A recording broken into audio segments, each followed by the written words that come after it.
nós temos uma parceria bastante antiga com a Universidade de Évora, que foi a da produção de material didático no âmbito da paleontologia.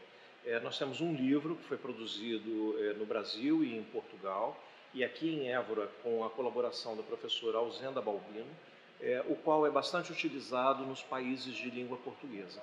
Então, essa experiência da parceria em questões educacionais, ela já é bastante antiga. E agora, nesse momento, a minha vinda aqui possibilitou que eu conhecesse um pouco o trabalho que está sendo desenvolvido na universidade através do seu programa de pós-graduação em paleontologia, o qual me impressionou bastante.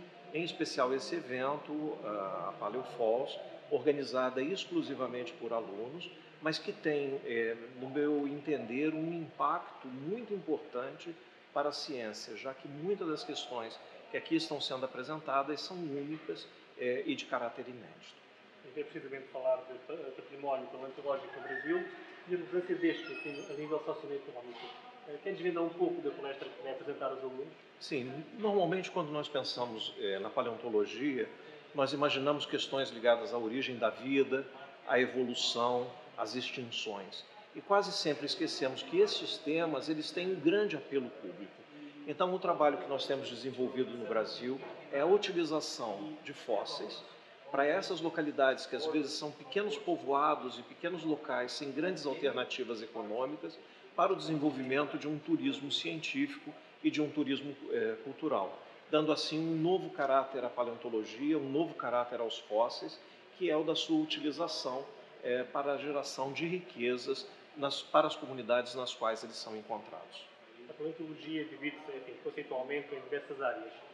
O professor é especialista em paleontologia estratigráfica. Em que consiste este tipo de paleontologia? Sim, a paleontologia ela tem inúmeras aplicações. Uma delas está no âmbito da indústria, em especial da indústria do petróleo, do gás e da indústria carbonífera.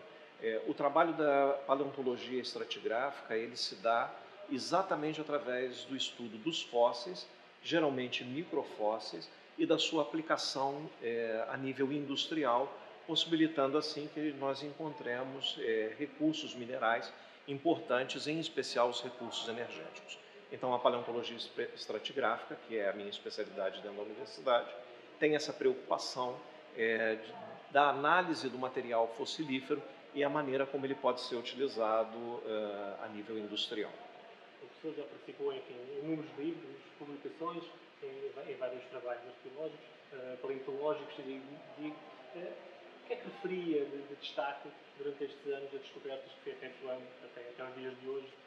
Isso. Me parece que nós temos uma situação em que a paleontologia, de uma maneira muito geral, e a história geológica da vida, ela é muito contada a partir de uma percepção daquilo que nós temos de descobertas feitas em especial na América do Norte.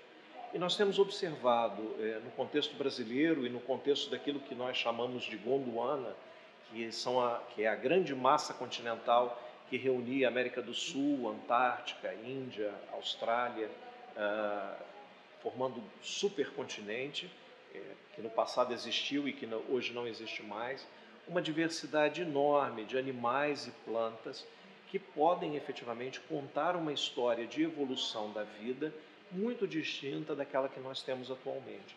Então, nos últimos anos, o grupo de trabalho, o qual eu coordeno na minha universidade, tem feito descobertas que são muito relevantes para o entendimento de questões evolutivas.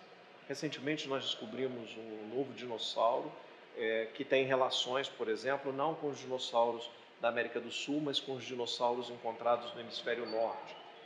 Descobrimos fósseis, por exemplo, de anfíbios muito antigos, que têm em torno de 110 milhões de anos e que nos contam uma história evolutiva dos anfíbios atuais, mas relacionados a esses antigos anfíbios encontrados no território brasileiro.